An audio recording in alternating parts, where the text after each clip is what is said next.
একজন ভক্ত ঠাকুরকে প্রশ্ন করলেন, মহাশয়, যদি দুষ্ট লোকে অনিষ্ট করতে আসে বা অনিষ্ট করে তাহলে কি চুপ করে থাকা উচিত? শ্রী রামকৃষ্ণ বললেন, লোকের সঙ্গে বাস করতে গেলে দুষ্ট লোকের হাত থেকে আপনাকে রক্ষা করবার জন্য একটু তমগুণ দেখানো দরকার, কিন্তু সে অনিষ্ট করবে বলে উল্টে তার অনিষ্ট করা উচিত নয়। এক মাঠে এক রাখাল গরু চড়াতো। সেই মাঠে একটা ভয়ানক বিষাক্ত সাপ ছিল। সকলেই সেই সাপের ভয়ে অত্যন্ত সাবধানে থাকত। একদিন একটি ব্রহ্মচারী সেই মাঠের পথ দিয়ে আসছিল।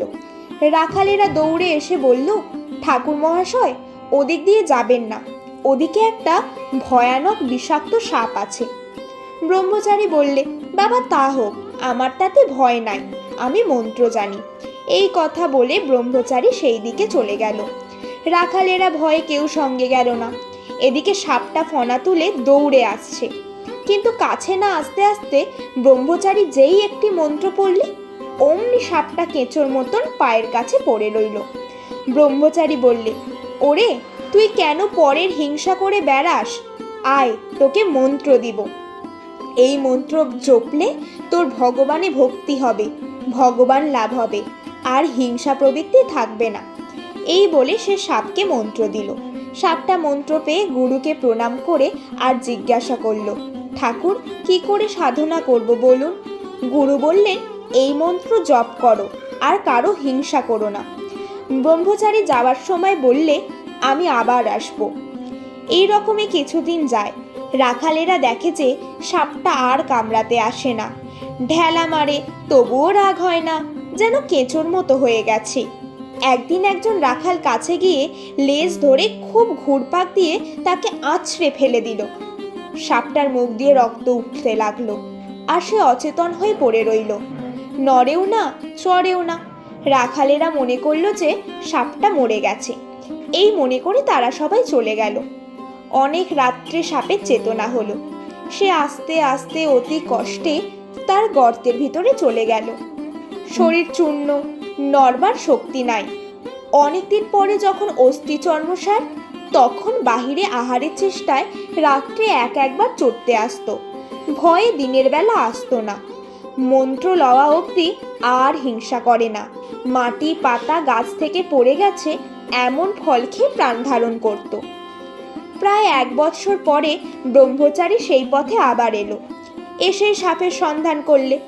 রাখালেরা বলে সে সাপটা মারা গেছে। ব্রহ্মচারী কিন্তু ও কথা বিশ্বাস করলেন না।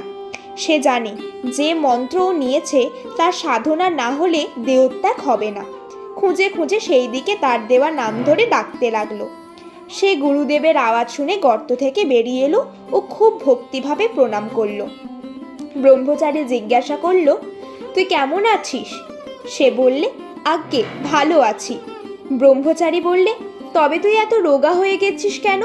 সাপ বললে, ঠাকুর, আপনি আদেশ করেছেন কারো হিংসা করো না, তাই পাতাটা ফলটা খাই বলে বোধহয় রোগা হয়ে গেছি।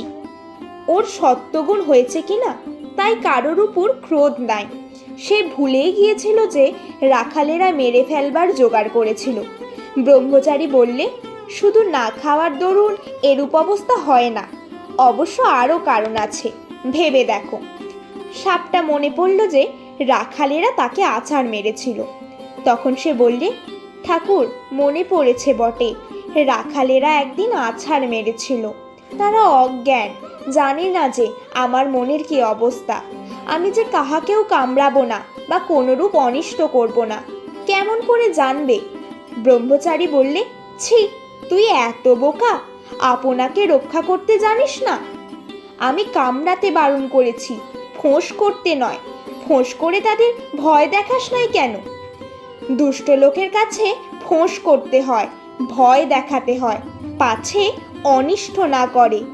তাদের গায়ে বিষ ঢালতে নাই, অনিষ্ট করতে নাই। রামকৃষ্ণ শরণম রামকৃষ্ণ শরণম রামকৃষ্ণ শরণম শরণম।